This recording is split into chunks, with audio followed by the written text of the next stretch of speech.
शीशे की बहू। देखो, साफ साफ बोलने वाला इंसान तो हर किसी को पसंद है, लेकिन कोई इतना भी साफ बोले तो क्या होगा? वो माँ जी, आप ना प्लीज मुझसे तमीज से बात करिएगा, क्योंकि मेरी माँ ने कहा था कि आप तमीज से बात ना करें तो मैं आपकी खटिया खड़ी कर दूं। हम माँ जी, मैं रोज रोज इतनी भारी खटिया कैसे खड़ी करूंगी, समझ रही है ना? अरे क्या क्या बोली जा रही है बहू? तबीयत तो ठीक है ना? हाँ माँ जी, मैं तो साफ बात करती हूँ। आप तो जानती है ना, मुझे बात को घुमाना नहीं आता। अरे तुझे बात नहीं घुमानी आती तो मुझे हाथ घुमाना आता है बहू। टेंशन ना ले। और हाँ, इस घर में कोई पैदा नहीं हुआ जो मेरी खटिया खड़ी कर दे, समझी? जा जाकर काम कर। बहू किचन में चली जाती है। सामने खड़ी होती है काम वाली, धीरे धीरे हंस रही होती है। काम वाली हो, महारानी बनने की कोशिश मत करो, समझी? और सुन, ये मेरी सास शादी के पहले ऐसा तो नहीं बोलती थी ना कि बहू आ जाएगी तो तेरा काम खत्म हो जाएगा, क्यों? वो तो ऐसा नहीं बोलती थी, लेकिन जिस तरह आप बोलती हो ना भाभी, ये आज़ार भी जल्दी आ जाएंगे। ए, चुप कर, काम कर अपना। वैसे तुझे मेरी माँ ने देखा था शादी के वक्त। अच्छा, तो क्या कह रही थी भाभी वो? यही कि नौकरानी के लिए तेरी सास बनारसी साड़ी मांग रही है। और नौकरानी की शक्ल तो देखो। इस शक्ल में कहां से ये बनारसी पहनेगी? नौकरानी को गुस्सा आ जाता है। उसी शक्ल में जिस शक्ल में आप ये सिल्क पहनकर घूम रही हो। वैसे बनारसी मांगकर मुझे तो गंदी सी काटन पकड़ा दिया था इसने। अभी बात करती हूँ। और क्या बात कर? हम लोगों से तो बोला था कि नौकरानी बहुत प्यारी है हमारी, 10 साल से काम कर रही है, तो उसके लिए कम से कम बनारसी तो चाहिए ही चाहिए। मेरी माँ से 25,000 की साड़ी ली थी तुम्हारे नाम से। नौकरानी चढ़ जाती है झाड़ पर, वो तो सास से लड़ने पहुंच जाती है। क्यों मालकिन, बहू की माँ ने मेरे लिए भी कुछ भेजा था, दिया नहीं आपने? हाँ हाँ, दिया तो था। 200 रुपए की साड़ी दी थी, वो तो मैंने अपने पास से तुझे एक्स्ट्रा दिया था। तभी बहू आ जाती है। कैसी बात करिए माँ जी, माँ ने तो आपको इनके लिए 25,000 की साड़ी दी थी, देती क्यों नहीं? देनी ही पड़ेगी, वरना मैं कल से नहीं आएगी काम पर। हाय रे, 25,000 की साड़ी तेरी माँ देगी, वो भी नौकरानी के लिए? अरे साड़ी से 2,000 की साड़ी बनारसी मेरे लिए लाई थी, मुझे नहीं आई पसंद, तो कहती है या तो पहन लो या नौकरानी को दे दो। अब जैसी थी रख ली। नौकरानी के लिए तो 200 की साड़ी दी थी तेरी अम्मा ने। देख, मेरे पास तो वीडियो भी है देते हुए। ये बोलकर सास नौकरानी को मोबाइल में वीडियो दिखा देती है। हाय रे भाभी, शर्म कर लो शर्म।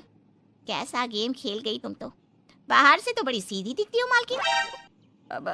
मुझे जो मेरी माँ ने बोला था मैंने बता दिया। वैसे भी ना मुझे बात को घुमाने की आदत तो है नहीं। बहू साफ बोलती थी, उसे जो उसकी माँ बोलती बता दी थी। लेकिन अब घर में क्या होने वाला है वो भी देखते हैं। कितनी सुंदर हो तुम सांवली। पता नहीं तुम्हारी माँ ने तुम्हारा नाम सांवली क्यों रखा। वो क्या था ना, जब मैं पैदा हुई थी तो रंग थोड़ा दबा था, लेकिन बाद में खिल गया। वैसे तुम्हारे घर में सबका रंग काला सा क्यों है? वो मेरी माँ काली थी, पापा तो गोरे थे, लेकिन सब माँ पर चले गए इसलिए। लेकिन फिर भी फीचर शार्प है हम लोगों के। हाँ हाँ, क्यों नहीं, वो तो है सांवली सलोनी। अगले रोज बहू काम कर रही थी कि सास। वो मिश्रा की बहू कितनी चमकती है, पता नहीं क्या लगाती है। माँ जी क्या करना है चमक कर, आप लोग तो ऐसे ही अच्छे लगते हैं, काले काले। काले काले से क्या मतलब है बहू? अरे बस रंग हल्का सा दबा है। हाँ माँ जी, मैं वो नहीं कह रही हूँ। वैसे पापा जी का तो वो भी नहीं है, गोरे हैं पापा जी। ये भी कह रहे थे कि आपके कारण ही वो काले हैं, क्योंकि आप काली हैं ना, तो मैंने कहा कि। क्या कहा इसने मेरे कारण? अरे जिस माँ ने 9 महीने कोख में रखा, पाला पोसा, उसे पल भर में ब्लेम कर दिया। वाह रे मेरे बेटे, मेरी परवरिश में ही कमी होगी कि मेरा ही बेटा माँ को काला बोल रहा है।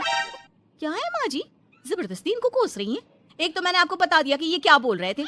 हाँ हाँ बहू, तू तो शीशे की तरह साफ है, इसमें दो राय नहीं।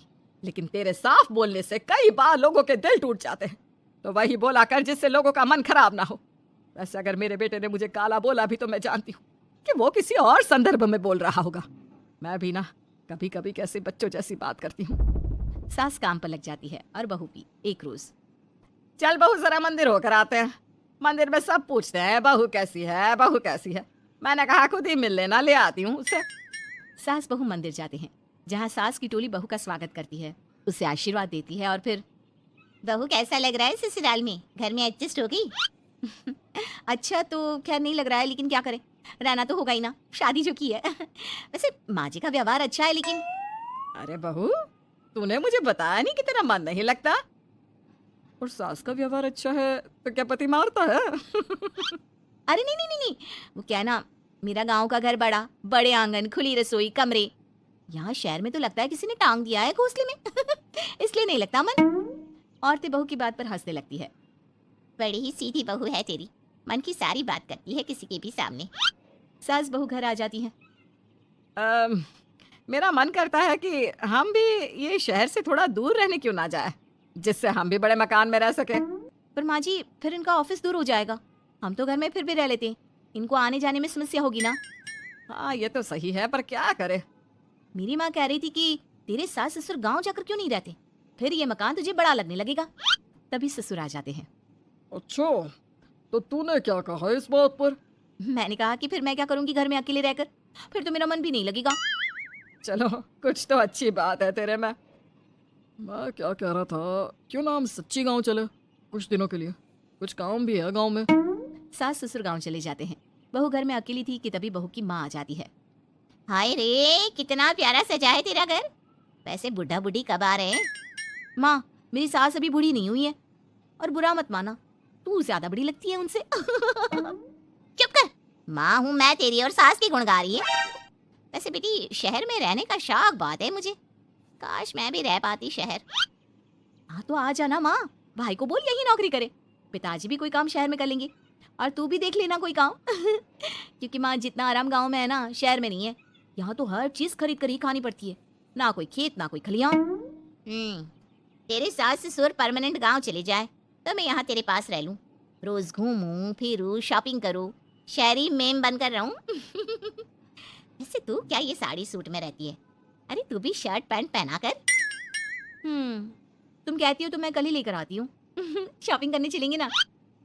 बेटी शहरी कपड़े लेकर आती है और पहन लेती है। अरे ये क्या पहना है, तुम तो साड़ी सूट में ही अच्छी लगती हो। अरे दामाद जी, हमने बेटी शहर में भी आई है, यही सब पहनाना था। तो वो कल्लू का बेटा जो गांव में था वो ठीक नहीं था क्या? उससे ना करवा देती शादी? माँ, कल्लू का बेटा तो गूंगा था ना, उससे कैसे कर लेती शादी? और उसे तो मैं भाई मानती हूँ, कुछ भी मत बोला करो माँ। माँ सर पर हाथ रख लेती है। अच्छा बेटी, मैं तो चली, तेरी सास कभी भी आ सकती है। तो माँ से मिलकर जाइएगा ना। अरे नहीं नहीं, वो क्या है ना, बंधन में रहना पसंद नहीं है हमको। समधन जी की जबान तेज है थोड़ी। बुरा मत मानना, चलते हैं हम। माँ तो चली जाती है, लेकिन पीछे से बेटी को पहना कर जाती है वेस्टर्न कपड़े, और माँ के जाने के बाद एंट्री हो जाती है सास ससुर की। बहू खड़ी होती है पैंट शर्ट में। बहू ये क्या पहना है? बहू, इस घर में ये सब नहीं चलेगा, यही सब वाली लड़की लानी होती तो हम शहर की ना ले आते। माँ जी, मेरी माँ ने कहा है कि उन्होंने मेरी शादी शहर में इसलिए नहीं की कि मैं साड़ी और सूट पहनूं। तेरी माँ आई थी क्या? हाँ, वो आप लोग गए थे ना तो आ गई शहर घूमने। तो फिर चली क्यों गई? क्योंकि माँ जी की जबान तेज है ना। अरे क्या बोली जा रही हो? क्यों? अबे यही तो बोला था माँ ने, तुमने नहीं सुना था क्या? देख बेटा, ऐसी बात नहीं करते। खैर जा, कपड़े बदल ले। नहीं, अगर बहू तुझे ठीक लग रहा है तो बेटा पहन ही रहे। पर मुझे ये टाइट कपड़े अच्छे नहीं लगते। वो क्या है ना, साड़ी में फ्री रहती हूँ, लेकिन क्योंकि माँ ने कहा तो। अरे कोई बात नहीं बहू, मैं भी तो माँ ही हूँ ना, मैं भी कह रही हूँ कि जैसा ठीक लगे वैसा कर ले। सास ससुर मुस्कुरा देते हैं कि बहू शीशे सी साफ है।